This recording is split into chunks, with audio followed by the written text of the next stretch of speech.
বিষয়। আসলে আমার হলো একটু ব্যাকগ্রাউন্ড বলা দরকার, কারণ আমি নীলাঞ্জনা ছিলাম, নীলাঞ্জন চেঞ্জ করে আসলাম।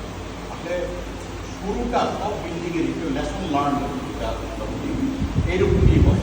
আমি পিটির সাথে নিজের পার্সোনালি কমিউনিকেট করছি, যে চাবিও দিচ্ছে, কিন্তু আমাদের যদি মনে হয় যে না ওনারা করে দিবে, তাহলে কিন্তু আপনি এটা করবেন। এখন আমাদের প্রত্যেকেরই ওনারশিপ ডেভেলপ করতে হবে। আরেকটা যেটা হলো কমিটি, একটা খুবই জরুরি। পরিণীত বর্তমান সংস্থার কমিটি হিসাবে এই কোঅর্ডিনেশন এই কাজগুলি যেন করতে পারে। আর কিছু জিনিস কম হচ্ছে, এখানে আমি খুবই খুশি যে ডক্টর ইঞ্জিনিয়ার হারুন সাহেব যেহেতু টেকনিক্যাল পার্সন, এখানে আমি আমার এক্সপিরিয়েন্স থেকে বলি, লিভ জেনারেটর সাবস্টেশন এগুলি কিন্তু এখনই আমাদের তিনটা জিনিস বোঝানো হবে। খুব ভালোভাবে তারা বুঝে দরকার হলে যদি ওনারা না বুঝে আমাদের এটা আমাদের বিল্ডিং, এখন থেকে আমাদের বিল্ডিং আসলে রাজু কখন দিবে কী দিবে সেটা চিন্তা করে লাভ হবে। আমাদের প্রতি মুহূর্তে যেখানে কোঅর্ডিনেশন করতে হবে, যেখানে আমাদের পার্সোনাল কাজগুলি, যেমন রাজুকে তিনি মুজাফর আপনি আপনার বিল্ডিংটা ঠিক করবেন, আমি বলছি একটাও বলে তো বলবো না, কারণ আমি 3 বছর উঠেও তো সিটি তাদের কখনো ইয়া করে দিয়ে আমি ওটা থাকতেও যাইনি। আমার নিচে ছিল কিনা আমি টেস্ট করে দিয়েছিলাম। তখন তো আমাদের কাজগুলিকে আইডেন্টিফাই করে প্রায়োরিটি ঠিক করে যাদের এখানের মধ্যে যেমন ওনাদের টাইম যাদের টাইম আছে সত্যি কথা বলতে, তারা তাদের আইডেন্টিফাই যাদের কাজ করার মানসিকতা আছে টাইম। আরেকটা জিনিস হলো এখানে দুজনের সবচেয়ে বড় সাকসেস স্টোরি হলো এখানে দুজন শ্রাবণদা আর এই ভাই, এরা অলরেডি কিন্তু থাকা শুরু করছে। ওনারাও কিন্তু আমার রাজুকেও দেখা হচ্ছে। এখন উনি যেমন 2 বছর ধরে এসে নিজের কাজগুলি করে এনেছে, তো আমরা কিন্তু জানতাম না। এরকম ওই রাজু কি করে দেবে এটা না, যেমন আমরা যারা উপরে থাকি 1000-এর বয়সের উপরে তাদের সারা কিন্তু সম্ভব না। কিন্তু আমাকে ইঞ্জিনিয়ার বলছিল আপনি আসলে জিনিসটা চালু করেন, এই কাজটা তৈরি করতাম, কারণ আমার জিনিস যদি নষ্ট হয়ে যায় আপনি তো যদি পরে আসবেন না। তার জন্য এখন এই সিস্টেম জন্য একটা স্ট্যান্ডার্ড অপারেটিং করছে, যেহেতু উনি সভাপতি, উনি জানে যে কীভাবে স্ট্যান্ডার্ড অপারেটিং। কারণ লিভ আমরা যখন থাকা শুরু করবো, লিভ সবচেয়ে বেশি প্রবলেম দিবে এবং এটার জন্য আমাদের সবচেয়ে বেশি অপারেটিং এক্সপেন্ডিচার যাবে। আমি আমার লেসন থেকে বলছি, তার জন্য এখন থেকে যদি আমরা এই জিনিসগুলি স্ট্যান্ডার্ডাইজ জিরোটি করতে পারি, তাই অনেক কিছু সম্ভব। আর এর মধ্যে যে আমরা 3 জন আসছি, এর মধ্যে যাদের টাইম আছে এবং কোঅর্ডিনেশন করতে পারে, এবং টিবিএল তো থার্ড পার্টি আমাদের সাথে সম্পর্ক হলো রাজনীতি, কিন্তু টিবিএলের এমনির সাথে আমি কথা বলেছি, কিন্তু লাভ হলো রেজাল্ট, কারণ তারা চিন্তা করে এটা নিয়ে ট্রেনটি কখন যাবে। আর ওইভাবে কিছুই হচ্ছে না।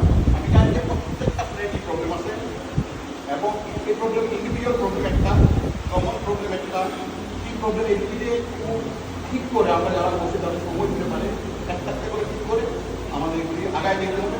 সবচেয়ে বড় জিনিস হলো কমিটি না করলে আমরা কিন্তু জিনিসের নিতে পারবো একটা কনভার্সেশন হচ্ছে।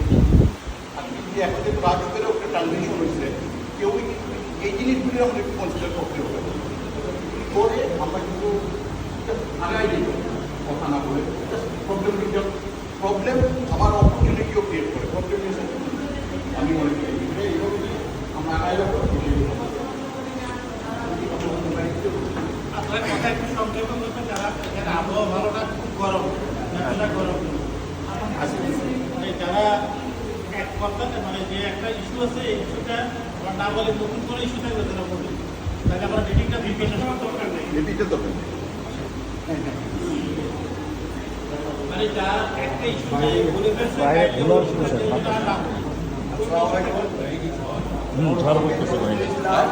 বাইরে ঝড় হচ্ছে। তো সর্বপ্রথম আমি এই আয়োজন করেছেন, ইতিপূর্বে উদ্যোগ দিয়েছেন আমার হারুন ভাই, আরিফ ভাই, ওনাদেরকে আমি আন্তরিকভাবে ধন্যবাদ জানাচ্ছি। আসলে এটা খুবই প্রয়োজন ছিল আমাদের।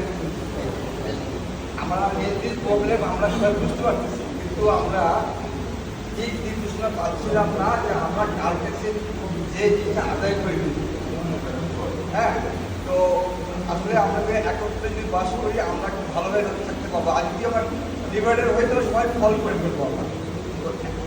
অবস্থা হচ্ছে এরকম, আমি এখানে এই রাজুকে এই চত্বরে আমি অনেক আগেই আসছি। আসছি বলতে আমি 18 সাল থেকেই আমার যাতায়াত, যেহেতু আমার আসলে ভাবির ভাই এই পাশে ফ্ল্যাট দিয়েছে সভাপতি, তো তার কারণে এখানে অনেকবার আসা হয়েছে। এই বিল্ডিং যখন স্টার্ট হয় তখন থেকে আমি বিল্ডিংটা দেখছি। যাই হোক, আমার বলা বক্তব্য হচ্ছে আমার কাছে যে জিনিসটা খুব ধরা পড়ছে,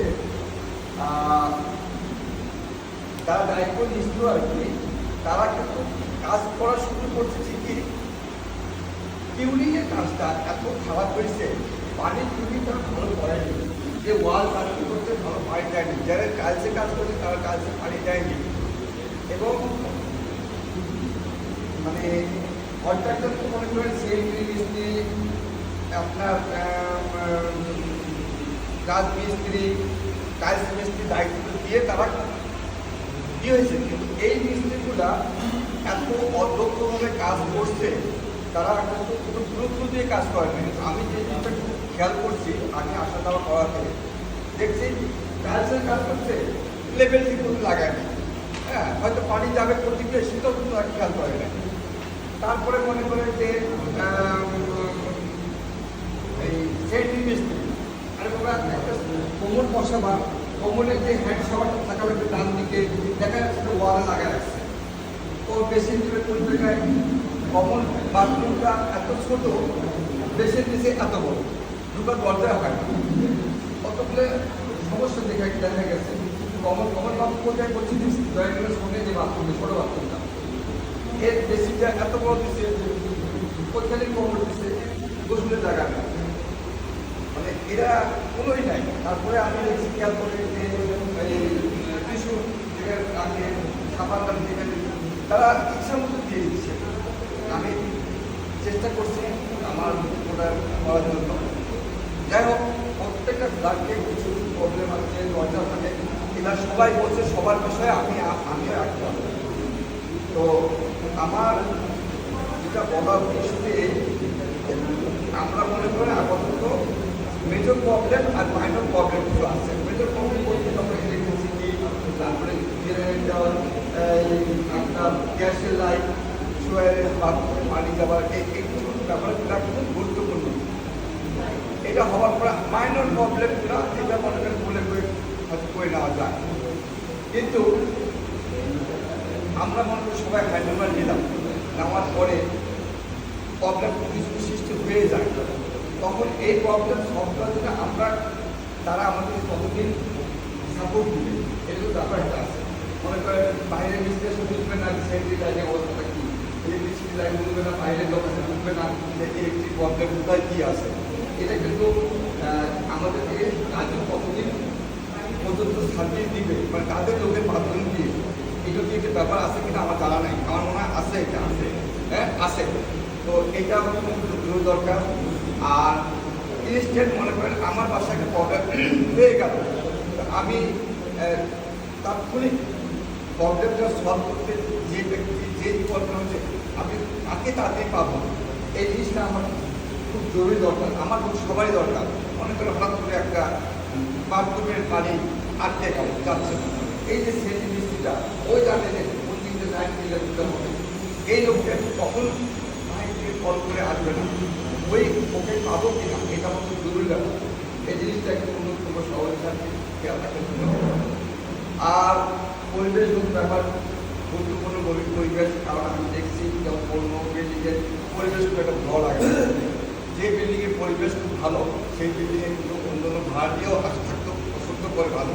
তো আমি আমার ব্যক্তিগতভাবে বলতে চাচ্ছি যে ভাড়া দেওয়ার ক্ষেত্রে আমরা সকলে যদি একটু সজাগ হই, যে একটু কোয়ালিটি সম্পূর্ণ লোককে ভাড়া দিতে পারে, তো দেখবেন যে ওই পরিবেশটা সেরকম হবে।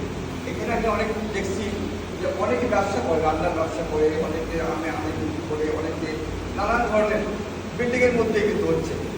আমার ইচ্ছা যে আমাদের বিল্ডিংটা একটু আবির্যতভাবে থাকবে না।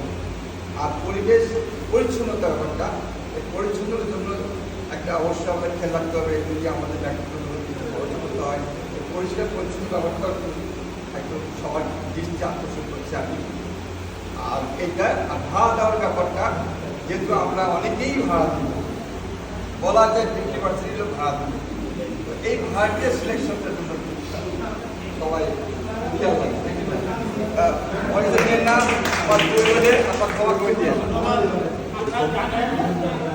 আপনারা জানেন এখানে আমাদের কিন্তু মশার একটা পানি রয়েছে। আপনারা কিন্তু বিপদে ও খাওয়ার পানি ব্যাপারটা বলিনি। এখনো মশার কিন্তু পানির ব্যবস্থা এখন নাই, হয়তো কানেকশন লাগবে। তাও একটা প্রকৃতি ছাড়া আপনি প্রপার ছাড়া আপনি যোগাযোগ করলে মশার লাগবে। এখন ডিবিএদের তারা তাদের নিজস্ব একটা পানির ব্যবস্থা আছে, নির্দিষ্ট পানি তারা সরবরাহ করে। আরেকটা সমস্যা যে ভাই বলবো যে আমাদের ফ্ল্যাটে এখানে শুরু থেকে দেখা গেল 15 থেকে 20 জন পরিষ্কার পরিচ্ছন্ন হিট চালানো জেনারেটর টোটাল এরিয়াগুলো করতে যে লোকগুলো শুরু হয়েছে যেমন জেনারেটারের লোক লাগবে, ইলেকট্রিক লোক লাগবে, তারপরে সিকিউরিটি লাগবে, ম্যানেজমেন্টের লোক লাগবে। এগুলো করতে গেলে প্রতি মাসে কিন্তু বিশাল অঙ্কের টাকা লাগবে। হয়তো দেখা গেল এখানে আমরা 30-32 জন আসছি, আমি হয়তো 30-32 জনের টাকা কিন্তু আমরা রেগুলার পাবো বাস্তবে। তাহলে কিন্তু এখানে যে ম্যানেজমেন্টটা থাকবে এটা কিন্তু পরিচালনা করবে। তাই নতুন যারা কমিটি আসবে, যে কমিটির মধ্যে এটা কিন্তু তাদের জন্য একটা বাড়ে থাকবে এই ম্যানেজমেন্টটা চালু রাখা, পরিষ্কার পরিচ্ছন্ন কাজটা করতে হবে, পরিবেশ ঠিক রাখতে গেলে। তারপরে ইলেকট্রিশিয়ান লাগবে, লিঙ্কম্যান লাগবে, বলে সার্ভিস পাওয়া যাবে না। তারপরে যে সিকিউরিটি লাগবে, তারপরে ম্যানেজার লাগবে। এটা কিন্তু অনেক খরচ আছে। এই খরচটা বেশি ফ্ল্যাটের পরে যে পুলিশের পরে পাবে, খরচ আপনাকে কম দিতে খরচ কিন্তু পরে কাটবে। এই কথাগুলো মাথায় রাখতে হবে। এই কথাগুলো মাথায় রেখে সব কিছু সমাপ্তি ঘোষণা করার জন্য এবং সমাপ্তি বক্তব্য দেওয়ার জন্য আমাদের খাওয়ার পানির ব্যবস্থাটা কি আমার জানা নেই, কেমন কোথায় থাকবে এগুলি খাওয়ার পানির ব্যবস্থা কমিটি হলে একটা করে আইডেন্টিফাই করবে।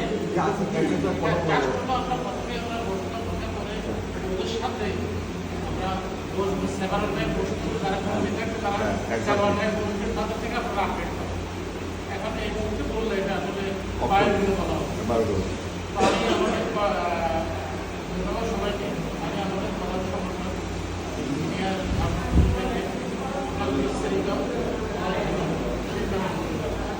বলে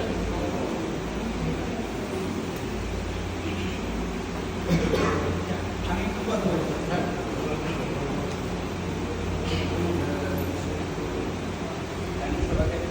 আমি এলাম আমার ছোট ভাই ফ্ল্যাটের মালিক বাইরে থাকে, তার পক্ষে থেকে আমি আসি। আচ্ছা, আমরা যেখানে আমি প্রায় আসলাম, দরিদ্রের সাথে দেখা হইত। তো বিষয়টা হলো এই যে আমাদের 4টা বিল্ডিং, এই 4টা বিল্ডিং মধ্যে দেখেন কি মোবাইলের মধ্যে নেটওয়ার্ক নেই। এটা একটু আমরা কমিটির মাধ্যমে আমরা একটু চিন্তা করতে হবে যে ভবিষ্যতে আমরা এই 4টা বিল্ডিংয়ের সাথে এই কমিটির আয়োজন করে এটা কীভাবে করা যায়। কিন্তু দেখেন আপনারা মোবাইলের থেকে নেটওয়ার্ক পাবেন। আরেকটা বিষয় হলো যে আমাদের যে বিল্ডিংটা কমপ্লিট হয়েছে বাকিটা কিন্তু আপনারই হয় নাই, রং হয় নাই। আরেকটা কোর্ট নাকি বাকি আছে, এটাও মাথায় আমাদের রাখতে হবে। এই জিনিসটা জানি আমরা ভুলে না যাই। কারণ অনেক সময় দেখি যে সরকারি কাজ তো এটা মনে করেন যে জাতীয় কোনো রকম এড়াই যাওয়ার চেষ্টা করবো। এই কাজটা কমপ্লিট হয় নাই, এটার জন্য আমি আপনাদের কথাটা বললাম। ধন্যবাদ।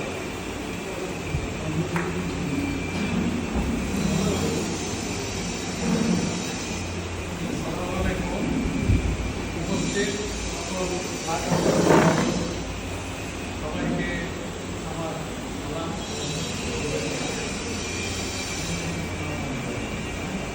আমার ফ্ল্যাট নাম্বার 601।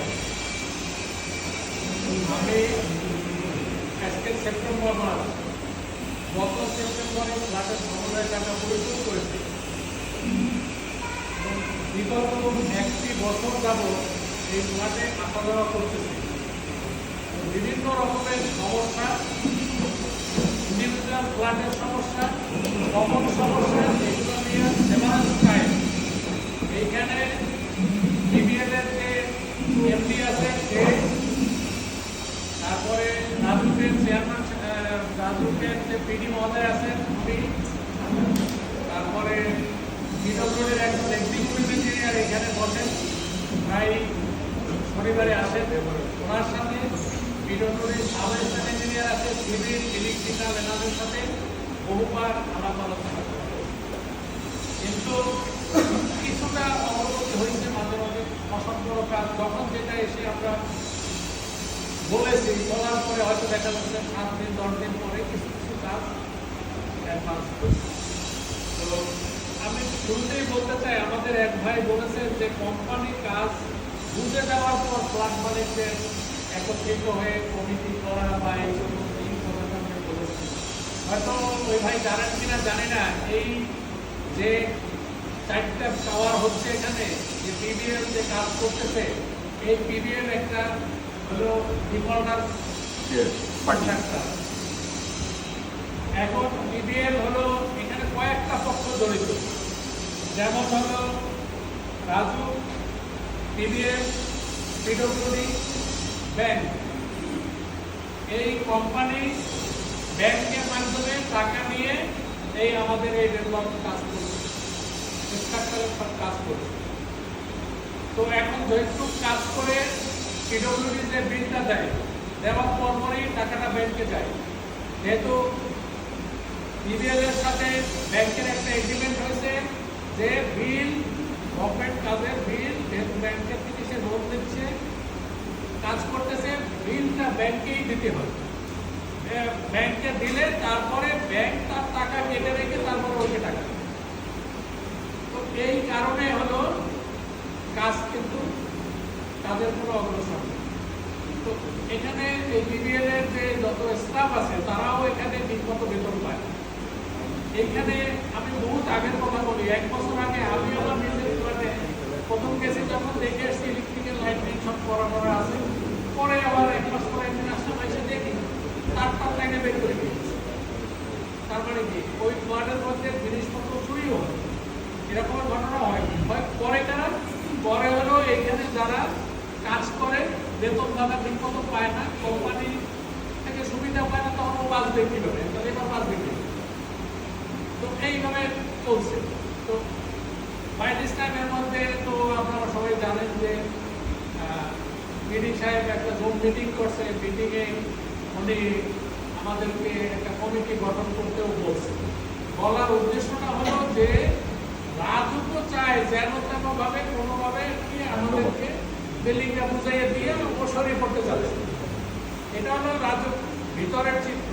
রাজু তো চায় যে কোনোভাবে এদেরকে বুঝিয়ে দিয়ে কাজ কমপ্লিট, রাজুদের দায় দায়িত্ব থাকতে চাচ্ছে। কিন্তু আমরা তো যেন তেনভাবে কাজ নেব না। আমাদের ইন্ডিভিজুয়াল ফ্ল্যাটের মধ্যে যা সমস্যা আছে, প্রত্যেক ফ্ল্যাট মালিক নিজ নিজভাবে দেখবেন, দেখে যে কথাটা আগে হচ্ছে রেজিস্টার এন্ট্রি করবেন বা সহযোগে ওখানে বলবেন, বলে এটা করাই নিতে হবে।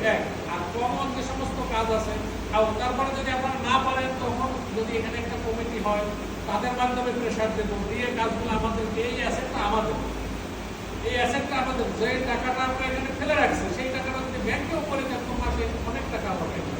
তো আমাদের টাকাই পড়ে আছে, কিন্তু আমার এর দিয়ে কোনো কাজ হচ্ছে না। এখন এই কাজগুলোকে যদি দ্রুত করাইয়া নিতে হয়, তাহলে সম্মিলিতভাবে এই কোম্পানি বলেন, রাজুকে প্রয়োজনে চেয়ারম্যানের কাছে যেতে হবে, রাজুকে বলেন, পিডব্লিউডিকে বলেন, সবাইকে সম্মিলিতভাবে একটা কমিটির কিছু লোকজনের মাধ্যমে যেতে হবে প্রবলেমগুলো ঠিক করার জন্য। আর এইটা আজকে যে আমরা যে কমিটির চিন্তা ভাবনা করতেছি, এইটা একটা হলো কি, এটা একটা টাইম বিল, হয়তো 1 বছর। পরবর্তীতে একসময় যখন আমাদের এখানে সব 4টে বিল্ডিং কমপ্লিট হয়ে যাবে বা বসবাস উপযোগী একটা সুশৃঙ্খল পরিবেশ আসবে, তখন আমরা ইলেকশনের মাধ্যমে করবো, অসুবিধা কি? এখানে তো আমাদের এইরকম কোনো উদ্দেশ্যই মাথায় নাই যে আমি কমিটির অমুক হইতে হবে, তমুক হইতে হবে, এখানে দেখুন। এটা আমাদের স্বাভাবিক উচিত। আমরা যারা এখানে শুরু থেকে যে এই উদ্যোগগুলো নিচ্ছি, এটা আমাদের কাউকে এরকম উদ্দেশ্য নেই। পরবর্তীতে আপনারা এখানে যারা ওনার থাকবেন, তারা সম্মিলিতভাবে ইলেকশনের মাধ্যমে হোক, যেভাবে বললে সুবিধা হয় সেইভাবে এখানে পরিচালনা কমিটি করতে হবে। আর এখন পরিচালনা কমিটি যদি আমরা না করি, কিন্তু লিফটের ব্যবহার যথেষ্ট ব্যবহার হবে, লিফট নষ্ট করে দেবে, এই লিফট নষ্ট হয়ে গেলে তো আর আমরা কি করবো? আমাদের সবাই আমার নিজের পিছন থেকে করতে হবে। তারপরে পরে যে সার্ভিস স্টেশন, তারপরে এখানে অনেকগুলা বিষয় জড়িত আছে, ওয়াসা আছে, তারপরে ডেস্কো অফিস আছে, তারপরে এখানে টিবিএল, পিডব্লিউডি, রাজুক, এই যে সবাইকে নিয়ে এখানে বাইরের থেকে দেখলে মনে হয় যে একটা বিল্ডিং দাঁড়ায় গেছে, মনে হয় বিল্ডিংটা হয়ে গেছে, কিন্তু এই বিল্ডিংটা সার্ভিসেবল কিনা, সার্ভিসেবল তো করতে হবে। সার্ভিসেবল করতে হলে কমিটির বিকল্প নাই, সেটা যাকেই দিয়ে করেন, যাদেরকে দিয়ে করেন, একটা কমিটির মাধ্যমে আমাদেরকে অগ্রসর হতে হবে। আজকাল যেমন এখানে দেখেন আমরা এখন কত ব্লাড ওভার্সের পক্ষ থেকে বা ব্লাড ওভার্সটা 35 জনের মতো, 35 হয়েছে না এখানে, 35 জন আমরা উপস্থিত হয়েছে। এই যে 35 জন লোককে ব্লাড ওভারদেরকে আমাদের এখানে উপস্থিত করতে আমাদেরকে 1 মাস ধরে কাজ করতেছে, 1 মাস ধরে বুঝাইতে হয়েছে। এক জনের সাথে আমি ফোনে কথা বলছি আধা ঘন্টারও বেশি। মানে অনেকের ধারণা আছে এরকমের যে সরকারি ব্লাড কিনেছি, ব্লাড কমপ্লিট করে আমাকে বুঝাই দেবে, আমি দিয়ে উঠবো তোমার বাসায় যে থাকবে, তোমার চিন্তা নেই। এর মধ্যে যে কত অসুবিধা আছে চিন্তা করতে পারবে না। আমাদের এখানে 2 ভাই অলরেডি বসবাস করতেছে, আমরা শুনলাম। আমি কালকেরও আসছি এখানে, কালকের এসেও এই ভাইদেরকে নিয়ে ওখানে গেছি। আজকেরও সকালে পিবিএল এর একজন লোক পাইছি, নিয়ে গেলাম যে ভাই তোমরা যে এই যে স্যানিটারির লাইনটা করছো, উপর থেকে সব বিল্ডিং এর লাইনটা নিচে নামবে, নেমে এবার এই আন্ডারগ্রাউন্ডের লাইন ট্যাঙ্কি পর্যন্ত যাচ্ছে না। এই যে পথটু এগুলো দেখেন, বাইক সাইডে দেখবেন, এগুলো আনক্লিন, ভিতরে সব গার্বেজ ভরা, তো এখন ইউজ করা শুরু করে দিলেই তো ওভারফ্লো হয়ে যাবে। আমি তাকে ধরে নিয়ে গেছি, ওখান থেকে ধরে নিয়ে যাওয়ার সময় প্রথম বলে দেখাই যাচ্ছে যে অমুককে বলে, সাদ্দাম বলে একজন আছে, জাস্ট লেভেন, তাকে বলতেছে তাকে নিয়ে যাবে।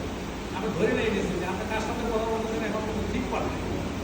আমিও একজন এক্সেল ছিলাম, বাসে এখনো জগার ভিতরে আছে, আপনি চলেন ওখানে। ওখানে ধরে নিয়ে গেছি, নিয়ে যেয়ে তাকে বললাম যে ভাই তোমার এই বিল্ডিং আমরা আজকে বহু লোক আসবে, প্রত্যেকদিন ফ্ল্যাটে উঠবে বা ভাড়া নেবে বা হ্যান্ডওভার দিচ্ছে দিবে, এইরকম। তো এটা যখন ইউজ শুরু হয়ে যাবে তখন কি অবস্থাটা দাঁড়াবে? আর এই স্যানিটারি লাইনের যদি কোনো প্রবলেম হয়, চিন্তা করতে পারেন, জিনিসটা কিন্তু খুবই সেন্সিটিভ জিনিস। আপনি একটা রোগ পাবেন না, এটা ক্লিন করানো, এই কিছু কিছু জিনিস আছে যে জিনিসগুলো না হইলে আপনারা এই বিল্ডিং এ দাঁড়ায় থাকলে বিল্ডিং সার্ভিসেবল হবে না। এইখানে 3টা পাম্প ছিল।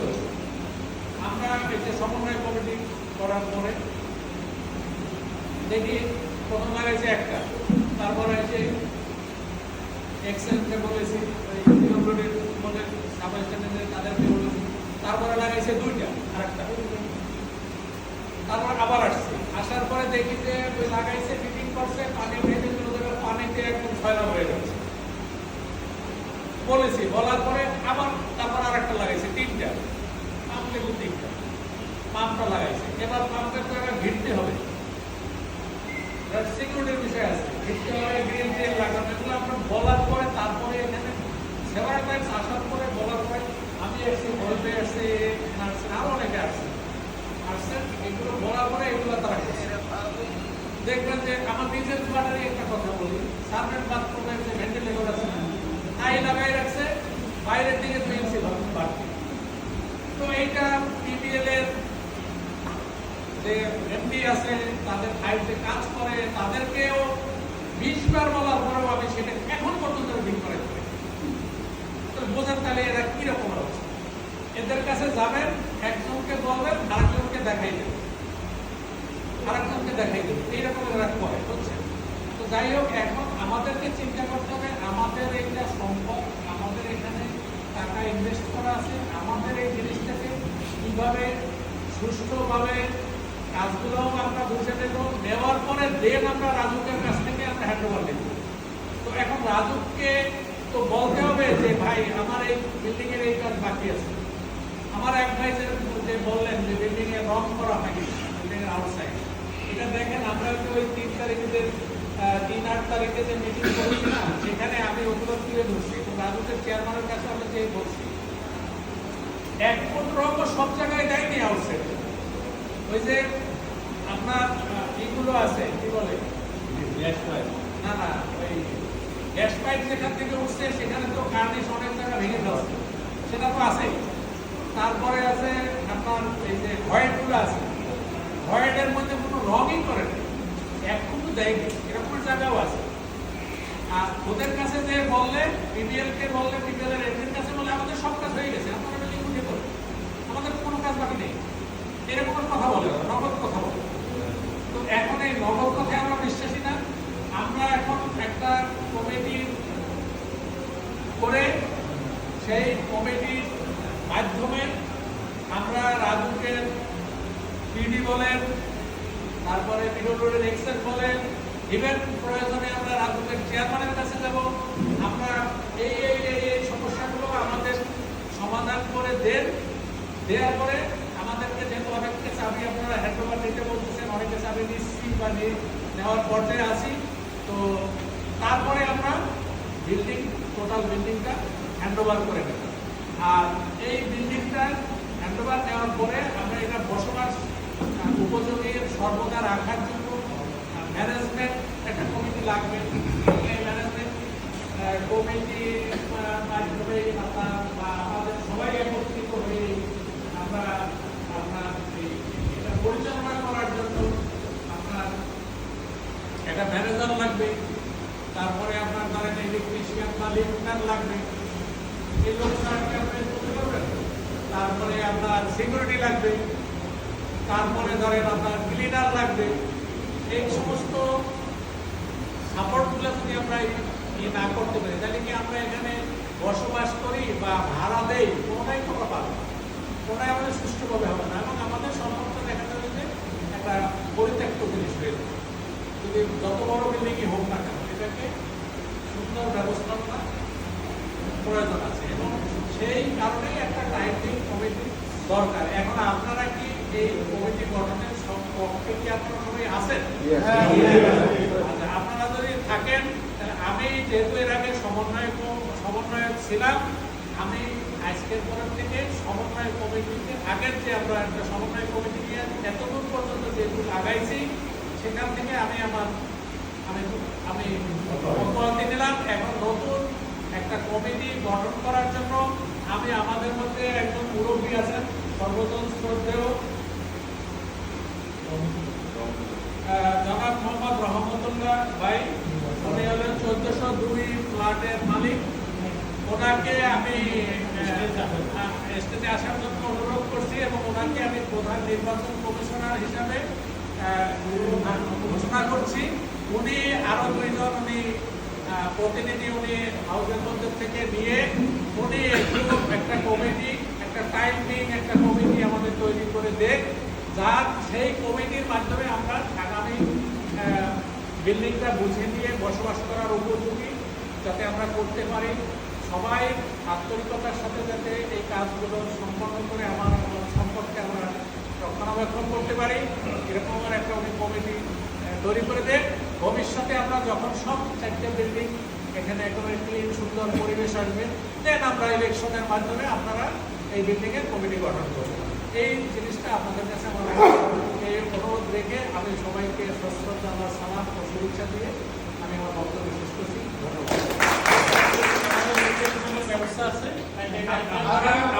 আপনারা কেউ যাবেন না, আমরা একটু সামান্য একটু নাস্তার আয়োজন করেছি, এটা আপনারা নেবেন, নাস্তাও করেন, আমি একই সাথে কমিটি করবো।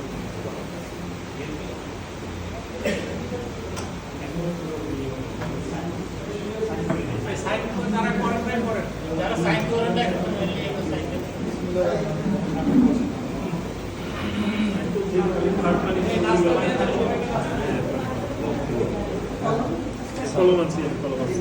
Follow me, follow. Sir.